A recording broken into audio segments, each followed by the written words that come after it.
Good morning everyone, I am Avril J.C. Minas from Bisad Mathematics 3, and today I will report the topic that's all about writing and narrative citation. Isa itong mahalagang bahagi ng academic writing.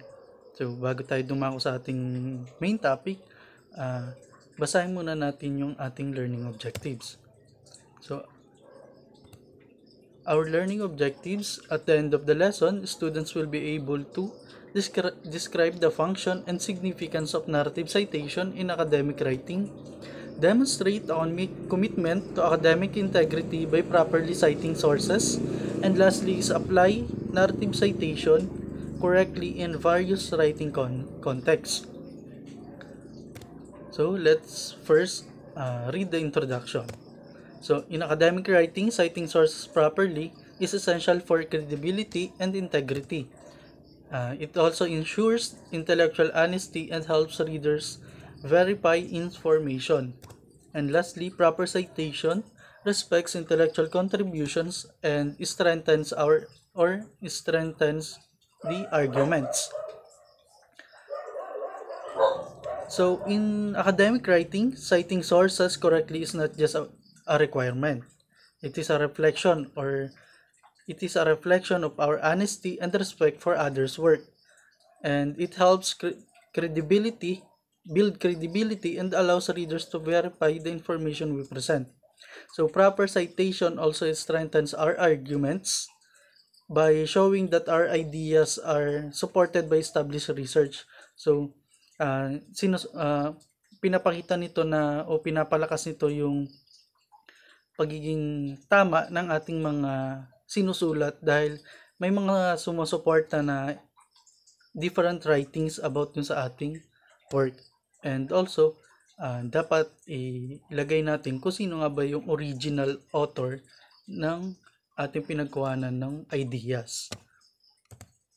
So, what are the importance of in-text citation? So, the importance of in-text citation is identifies the source of information and credits original author. So, dito, pinapakita dito yung ng credit sa original author, and also ensures transparency and credibility in writing. So nagpapakita din ito ng transparency, and lastly is tumutulong ito sa reader para mahanap nila ang source ng information na yon. And avoids plagiarism by acknowledging sources. So, yun nga, iniiwas tayo dun sa plagiarism. So what is narrative citation? So ano nga ba yung narrative citation? So narrative citation, ito ay isang uri ng in-text citation kung saan gumagamit ng apelyido ng author sa loob ng sentence, tapos sinusundan ito ng year na naka-parenthesis o yung nasa loob ng isang parenthesis. So ito yung meron tayo ditong isang example. So according to Smith 2020, effective study habits improve academic performances. So kung makikita nyo dito, Smith is yung surname, and yung 2020 is yung date. So according nga dun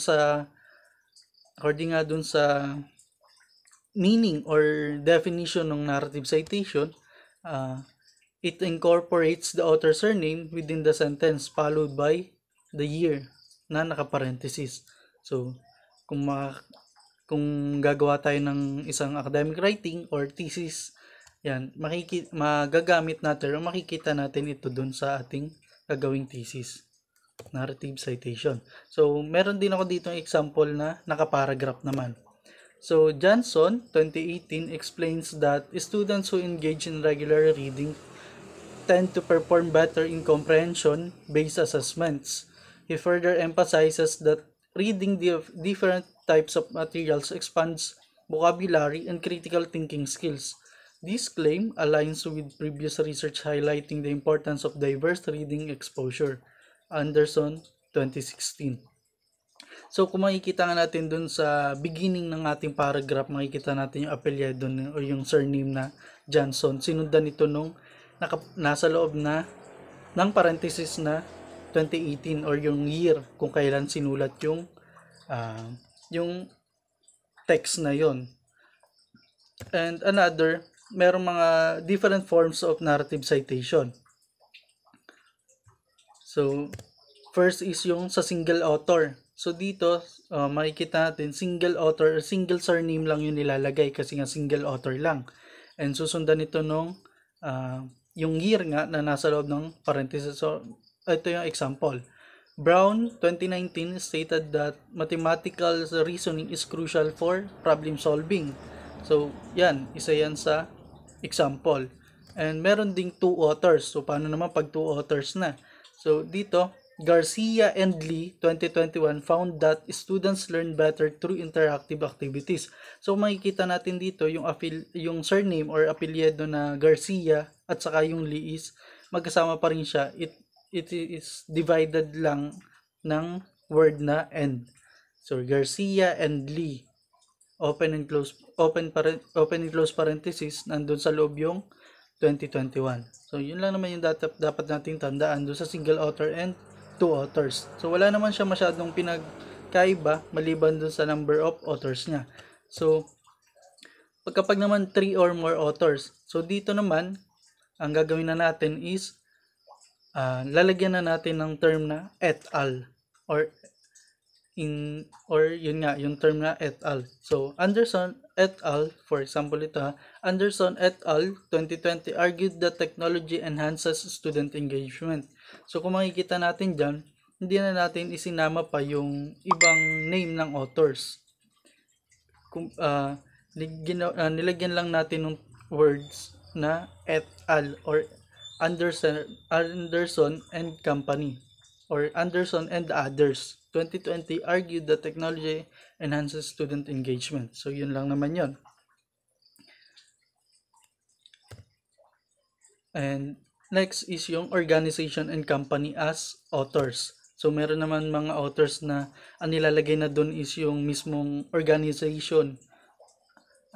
So, na ito yung example natin. The World Health Organization 2022 reported an increase in global health awareness. So, kung makikita nyo nga dito, yung organization natin is yung World Health Organization. So, sinundan pa rin to nung nasa loob ng open close parenthesis na 2022. So, ganun pa rin naman, kagaya ng single author. So, nagkaiba lang ito na imbes na surname, ang nilagay is company, name ng company or name ng organization. So, ito naman yung sa example lang kung company yung author. So, Microsoft 2023 highlighted the growing impact of artificial intelligence in modern workplaces. So, dito, kung makikita nyo, imbis na surname ng isang author yung ilalagay, nandun na yung name ng mismong company. Ayan. Microsoft 2023. Next is citing a work with no author. So, paano naman kapag walang author? So, ito yung example. A Guide to Academic Writing 2020 emphasizes the importance of proper citation in research papers.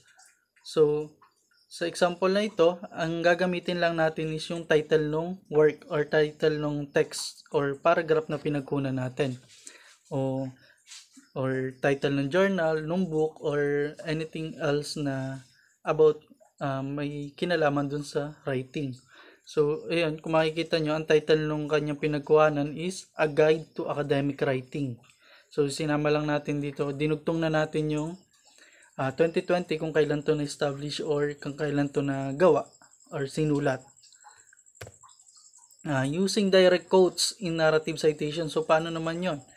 So, in using direct quotes in narrative citation, ito may example tayo. So, Smith 2021 emphasize quotation mark, critical thinking is an essential skill for the 21st century workforce. Quotation mark. So, dito,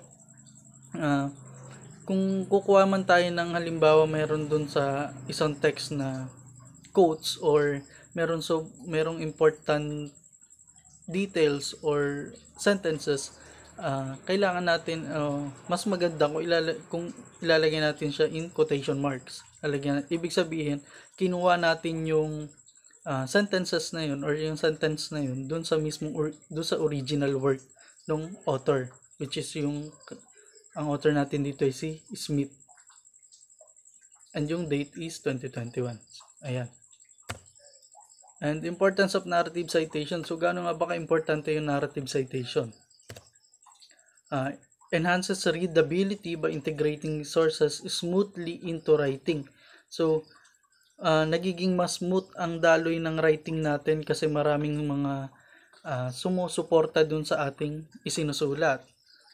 Also, provides credibility by giving proper credit to original authors. Mas credible yung work mo kasi mas katanggap-tanggap na rin ito dahil mababasa ng mga readers na maraming supporting details dun sa ating gawa or maraming mga other authors na nakita natin yung mga works nila is sumusuporta dun sa gawa natin. So nagkakaroon ng mas katanggap-tanggap yung nagiging work natin o yung writing natin. So next one is prevents plagiarism by acknowledging sources. So syempre naiiwasan natin yung plagiarism. So naiiwasan natin yung pag-angkin ng gawa ng iba. And dahil doon, dahil nga pag-acknowledge natin yung sources ng iba, yun nga, na-avoid natin or na-prevent natin yung pag-angkin ng hindi atin. Also, nakakadulong din ito na malocate ng mga readers o yung sources or makita nila agad kasi ando na yung surname, ando na rin yung year kung kailan na sulat yung work na yon. So, search lang nila yon or hanapin lang nila ay makikita na agad nila kung nasan yung original work na yon or ano nga ba nilalaman ng original work na yon. And kung mababasa nila yon and nabasa nila yung work natin, mas may intindihan nila or mas magkakaroon ng supporting details yung ating gawa and mas maintindihan nila na ay yung gawa pala natin is yes, tama, parang ganun. And in conclusion, narrative citation is essential in academic writing for credibility and integrity. Also, it allows smooth integration of sources while providing proper attribution. Next one, understanding different forms of narrative citation helps in accurate academic writing. And yun nga, and lastly is, in summary, kabuuan is, ito ay isang paraan para mapanatili ang credibility and integrity sa academic writing. Also, pinapadali rin nito na pag-integrate ng other sources, ng mga sources sa ating mga sinusulat. Kung patuloy natin itong gagawin, masasanay tayo sa tamang citation and that means better and more ethical academic writing. So, ibig sabihin lang nito, sa pag-alam natin o para sa pagkatuto natin dun sa narrative citation, mas nabibigyan natin ng acknowledgement yung mga original authors. Also, na-avoid natin yung plagiarism and maaari pang ikapahamak natin kasi yun. And also, nagbibigay rin ito ng magandang daloy or ng smooth na daloy ng ating academic writing. So, and next one is yung ating mga references. Yan. And ito po yung mga sources na ginamit sa presentation na ito at lahat po ay properly cited using APA format.